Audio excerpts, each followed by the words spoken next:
Kondisi di kota Palembang dan Sumatera Selatan hingga penghujung bulan Oktober masih belum memasuki musim penghujan. Hal ini disebabkan suhu permukaan laut yang ada di Indonesia terdeteksi masih berwarna biru, yang mana mengartikan penguapan air laut kecil yang memperkecil peluang terjadinya hujan. Hal ini disampaikan Kepala BMKG kelas 1 Kenten Nuga Putrantijo.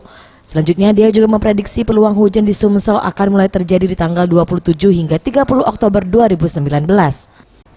Nah, ini perakiraan musim hujan yang tadi kita sempat singgung di awal, bahwa kita untuk saat ini prediksi hujannya masih sangat kecil. Jadi kita masih di bawah mungkin 10% peluangnya.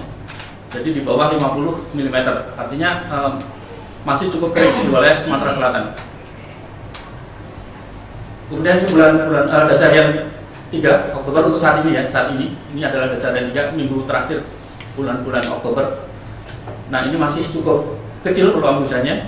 Terus kemudian ini adalah prediksi dasarian 1 November atau awal bulan November. Kita juga sudah masih cukup kecil juga, tetapi ada peluang yang lebih besar daripada bulan Oktober. Nah, ini bulan September yang lalu kita memang cukup kering. Kita puncak musim kemarau sampai dengan September, Agustus, September. Kemudian Oktober sudah mulai di sebelah utara, Sumatera Selatan sudah mulai turun hujan. Terbukti kemarin tanggal 24 ya, 24, 25 kita turun hujan di Sumatera Selatan bagian utara di wilayah mana di sini? Muratara ya, Muratara.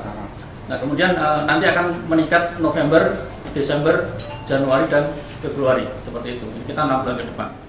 Ditambahkan Nuga, BMKG mendukung kegiatan yang dilakukan Pemprov dan BPBD dengan memberikan data dan informasi terkait cuaca yang terjadi, khususnya untuk TMC dan waterbombing. Eza PM, Sriwijaya TV.